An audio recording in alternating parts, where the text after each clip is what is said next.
peux me rappeler ton âge? J'ai 15 ans. En quelle classe? Seconde générale. En seconde générale. Qu'est-ce que tu aimerais faire plus tard et quelles sont tes passions? J'adore la musique, les enfants, l'art.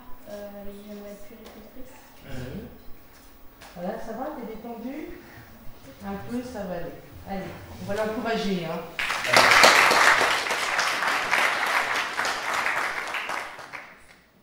Bonjour à tous.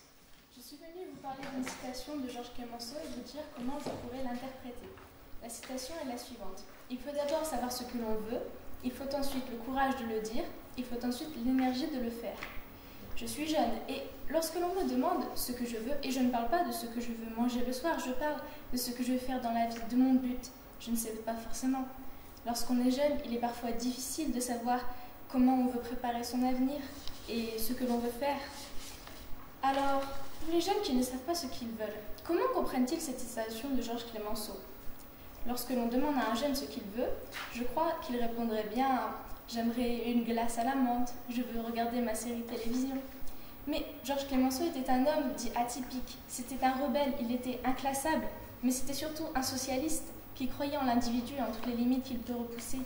Ceci nous ramène à sa citation. Voulait-il critiquer les gens qui ne savent pas ce qu'ils veulent? Je ne pense pas. Je pense qu'il voulait les encourager à se chercher, à trouver de l'énergie et du courage pour faire ce qu'ils veulent dans la vie. Georges Clemenceau évoque le courage dans sa citation. Qu'est-ce que le courage pour vous?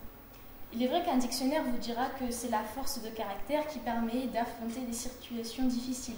Mais je suis ici pour vous parler avec éloquence. Et Diderot disait que l'éloquence est l'art et la manière de dire les choses. Alors laissez-moi vous dire une seconde fois comment je vois le courage.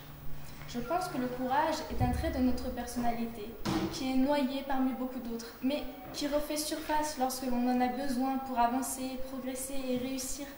Je pense que le courage est ce qui constitue l'adrénaline de notre comportement. La réussite et le courage vont bien ensemble, et je pense que ce sont deux choses que Georges Clemenceau aimerait pour tout le monde. À présent, j'aimerais aborder un autre sujet qui me vient à l'esprit en entendant cette citation. On sait bien que son auteur ne parle pas sur le court terme, mais pour toute une vie. Et là, une question se pose. Doit-on seulement se préoccuper de son avenir aux dépens de son présent? Je sais par expérience que certaines personnes, une fois qu'elles savent ce qu'elles veulent, ne prennent plus le temps de regarder le monde autour. Et peut-être qu'il faut bien préparer son avenir pour savoir que l'on aura toujours quelque part où on sera chez soi. Mais est-ce une raison suffisante pour rester les bras croisés, ne pas profiter de la vie, pour ne pas avancer, découvrir le monde? Il est vrai qu'il faut bien penser à son avenir. Mais je pense avoir assez entendu un certain dicton tellement réputé par tous ces gens qui ont vécu assez pour le juger vrai. Carpe diem. Carpe diem, c'est profiter du jour présent sans se soucier du lendemain. Alors, on peut dire que Carpe diem ressemble à la citation de Georges Clemenceau, puisque si ce que l'on veut c'est être heureux, alors il faut le courage de crier Carpe diem, il faut l'énergie de tout mettre en œuvre pour être heureux. À partir de cela, je pense qu'on peut voir que si l'on veut être heureux, on peut tout mettre en œuvre pour y être. Mais je pense que beaucoup de monde voit le mot bonheur différemment. Alors laissez-moi vous dire comment je vois le bonheur. Je pense, même si c'est un peu cliché, que le bonheur, le vrai bonheur, ne s'achète pas. Je pense qu'on ne le trouve pas seulement quand on réalise qu'on le cherche et non, le bonheur ne nous fuit pas. Je pense que le bonheur est une chose abstraite pour dire beaucoup d'émotions, de mots et de sensations. Pour moi, ce mot résume calme, bien-être, sérénité, joie, amitié et aussi simplicité. Mais il ne suffit pas de réunir ces conditions. Il faut aussi se permettre d'être libre, aller vers les gens et découvrir la vie. À ce moment où on comprend que l'on trouvera le bonheur, je pense qu'on peut déjà commencer à être heureux. Mais ce n'est pas toujours aussi simple, puisque certaines personnes vivent dans des milieux où elles n'ont pas le choix. Prenons l'exemple de l'actualité, les guerres dans le monde. Des gens en ce moment fuient de chez eux, s'en vont parce qu'ils ont peur, ils sont en danger, ils fuient pour sauver leur vie.